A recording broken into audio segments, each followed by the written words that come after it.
శ్రీమన్నారాయణ శ్రీమతి రామానుజాయ నమః. శ్రీ గురుభ్యో నమః. శ్రావణ మాసము 2024 ఆగస్టు.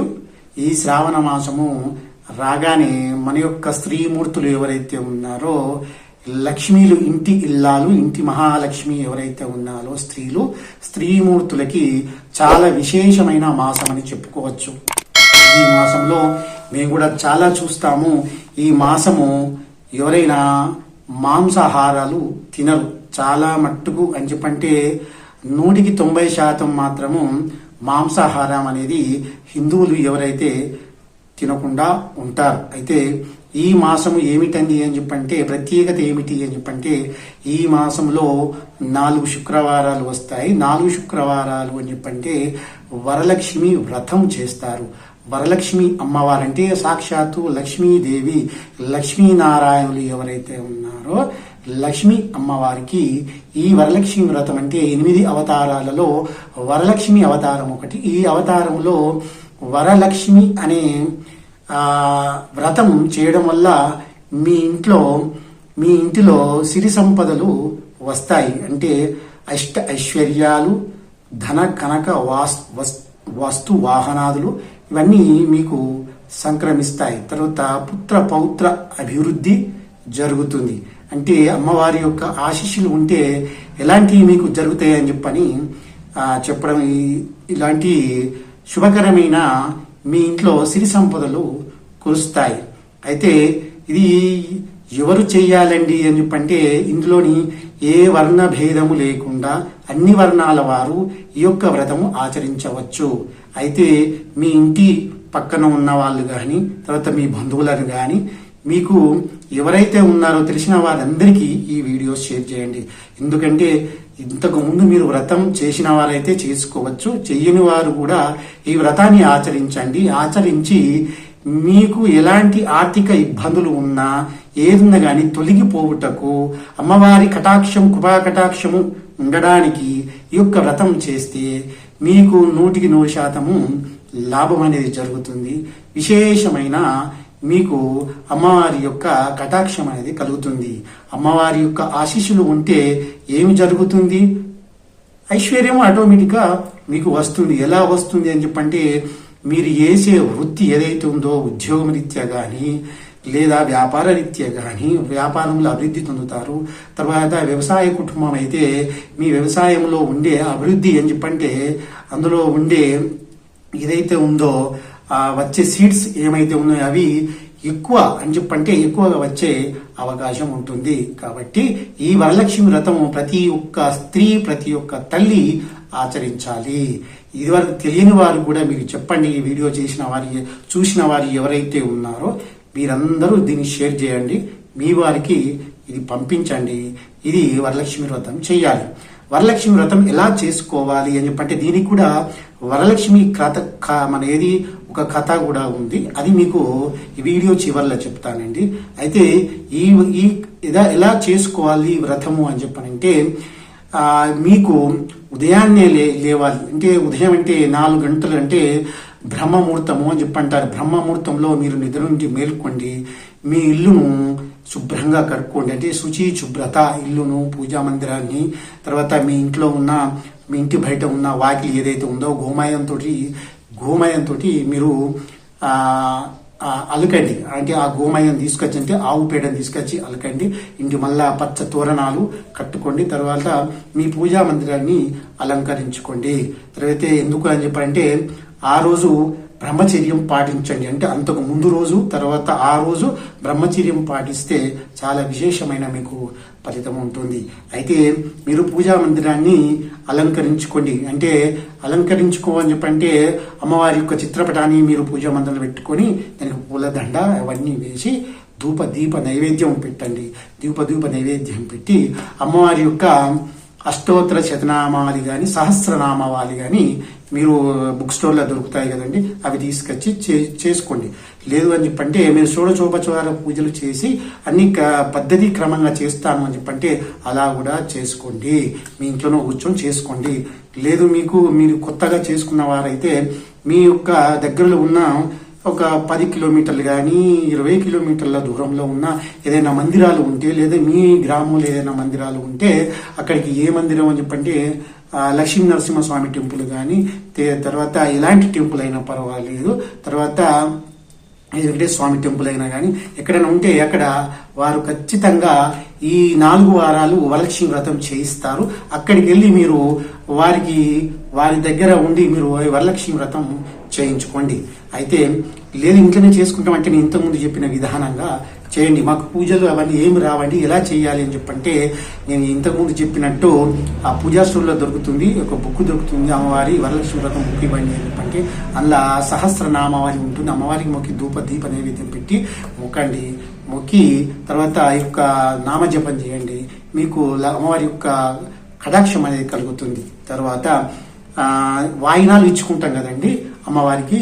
అమ్మవారి నుంచి ఇతరులు అంటే మీరు ఎవరైతే ఉన్నారో నైబర్స్ ఉన్నారో, ఒక ఐదుగురు ముత్తైదువులు ఎవరైతే ఉన్నారో వారికి మీరు వాయినాలు ఇవ్వండి. వాయినాలు అని చెప్పంటే మీకు తెలుసు కదా అని చెప్పంటే గాజులు, తర్వాత అవి వగైరా ఇవి వేసి మీరు అట్లాంటి అమ్మవారికి సమర్పించి అవి తీసి వాయినంగా మీ ఇరుగు పొరుగు వారికి ఇవ్వండి. ఇంకొకటి మాకు ఈ వీడియోలో కానీ మా వీడియోలో కూడా మీకు పూజ విధానం ఎలా చేసుకోవాలని చెప్పని కూడా ఇంకా వీడియో ఉంది, పెడతాం. అది కూడా మీరు ముందు చూసి మీ ఇంట్లో మీరు చేసుకోవచ్చు. పూజా విధానం అంతా పెడతాము. ఇదేంటే మీరు జనరల్గా మీకు ఏది తెలియదు అని చెప్పనే వారికి ఇది ఉపయోగపడుతుంది ఈ వీడియో. కాబట్టి మీరు ఇలా చేసుకొని వరలక్ష్మి వ్రతం పాటిస్తే మీకు విశేషమైన ఫలితం అనేది ఉంటుంది.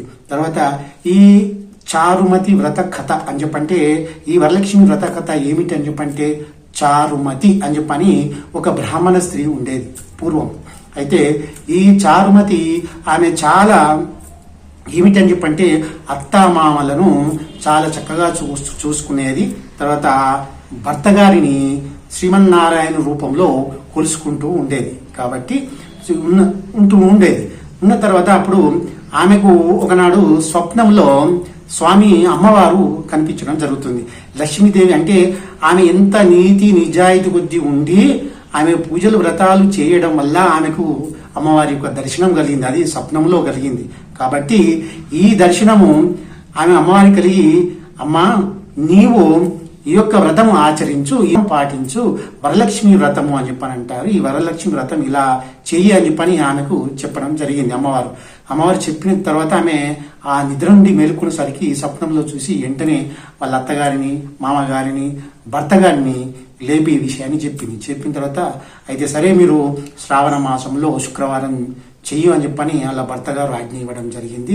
అలా చూస్తూ ఉండగానే శ్రావణ మాసం వచ్చేసింది. శ్రావణ మాసం వచ్చిన తర్వాత ఆమె ఈ యొక్క పూర్ణిమకు ముందు ఆ శుక్రవారంలో ఆ యొక్క 5గురిని ముత్తైదువులు ఎవరైతే ఉన్నారో వాళ్ళ 5గురు ఒక 10 మందిని తీసుకొచ్చి వాళ్ళ ఇంట్లో కూర్చుండబెట్టి ఈ వరలక్ష్మి వ్రతాన్ని పాటిన తర్వాత ఆమెకు 3 ప్రదక్షిణలు చేస్తూ ఉంటారు. 3 ప్రదక్షిణలు ఏమిటండి అని చెప్పంటే 3 చుట్లు అమ్మవారికి వరలక్ష్మి వ్రతం అయిన తర్వాత 3 ప్రదక్షిణలు చేస్తారు. చేసినప్పుడు ఏమిటి అని చెప్పంటే మొదటి ప్రదక్షిణ చేయగానే వారికి ఏది కాళ్ళకు పట్టీలు అనేది వస్తాయి. తర్వాత రెండవ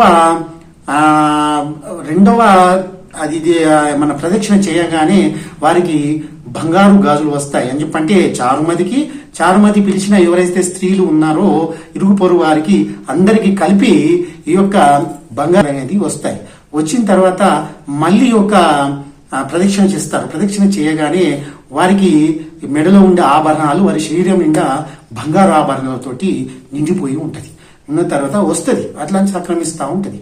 వచ్చినప్పుడు వాళ్ళు ఆశ్చర్యానికి గురవుతారు. అని చెప్పంటే ఎందుకు ఇలా వచ్చింది అని చెప్పంటే అమ్మవారి యొక్క కటాక్షం, అంటే వ్రతం ఎవరైతే ఆచరిస్తారో ఇలాంటి వస్తువులు వస్తాయి అని చెప్పంటే మాకు కూడా వస్తాయా, మేము చేసినప్పుడు వస్తాయని చెప్పంటే మీరు ఆ రకంగా ఉంటే చారుమతి ఆ యొక్క పుణ్యస్త్రీ ఎలా ఉందో అలాంటి భావన మీలో ఉంటే మీకు కూడా సంక్రమించే అవకాశం ఉంటుంది. అమ్మవారు ఎవరికి కూడా ఎవరైతే ప్రియంగా అమ్మవారిని ఏది ఆరాధిస్తారో వారికి అందరికీ అమ్మవారి యొక్క కటాక్షం ఉంటుంది. మీకు కూడా ఇలాగా డైరెక్ట్గా రావచ్చు. లేదు అని చెప్పనంటే మీకు మీరు చేసే అభివృద్ధి, మీ భర్త గారు చేసే అభివృద్ధి పనులు ఏదైతే మీకు ఉద్యోగం కానీ ఏదైనా వ్యాపారం కానీ చేసినట్లయితే అందులో అభివృద్ధి కనబడుతూ ఉంటుంది. ఆ రకంగా మీకు ధన కనక వస్తు వాహనాలు అనేటివి రావచ్చు. అయితే ఈ 3 పరీక్షలు చేసిన తర్వాత సాయంకాలం అవుతుంది, వారందరికీ వాయినాలు ఇవ్వడం జరిగింది. ఏది చారుమతి అందరికీ వాయినాలు ఇచ్చేసిన తర్వాత మళ్ళీ వారి యొక్క భర్త గారు వాళ్ళ ఇంట్లో కూడా బంగారం అందరితోటి నిండిపోయి ఉన్నది. వాళ్ళ ఇండ్లు ఎవరైతే ఉన్నారో, వారి భవనాలు ఎవరైతే ఉన్నారో, వారికి ఈ వచ్చిన పుణ్య స్త్రీలు అందరూ ఎవరైతే ఉన్నారో వారందరికీ బంగారంతో నిండిపోయి ఉంటుంది.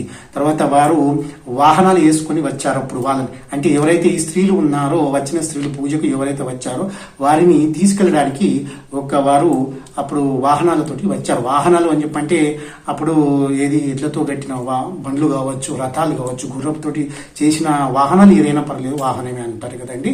అవి వారితోటి రావడము జరిగి వారిని తీసుకుపోయడం జరిగింది. చూడండి, మీరు ఎప్పుడైనా మీ యొక్క శ్రీమతి గారు వేరే ఇంటికి ఏదో పూజకు వెళ్ళినప్పుడైతే మీరు సాయంకాలం వెళ్ళి తీసుకొని వచ్చినట్టయితే విశేషమైన వారికి కూడా ఎంతో ప్రేమ ఉంటుంది, ఆప్యాయత ఉంటుంది. కాబట్టి మీ యొక్క స్త్రీమూర్తిని కూడా ఇలా వెళ్ళి తీసుకురండి. తర్వాత ఎవరికైతే ఆర్థిక ఇబ్బందులు ఎక్కువ ఉంటాయో వారు ఈ వరలక్ష్మి వ్రతం భర్త భార్య ఇద్దరు కూర్చుని కూడా చేయొచ్చు. మీ భర్తను కూడా కూర్చుండబెచ్చుకొని ఈ యొక్క వ్రతాన్ని ఆచరించండి, సంతోషంగా ఉండండి, ఐశ్వర్యాలు సిద్ధినుందాలని కోరుకుంటున్నాను. శ్రీమాత్రే నమః. మరియు ఈ వీడియోను ఇంతవరకు చూడని వాళ్ళు ఎవరైతే ఉన్నారో మా యొక్క ఛానల్ సబ్స్క్రైబ్ చేయండి, మీ బంధువులు అందరికీ షేర్ చేయండి, ఆ బెల్ సింబల్ నొక్కండి. ఎందుకని చెప్పంటే మేము చేసే వీడియోలు మీకు నోటిఫికేషన్గా వస్తే మీకు ఉపయోగపడతాయి అని చెప్పి అనుకుంటున్నా. శ్రీమాత్రే నమః.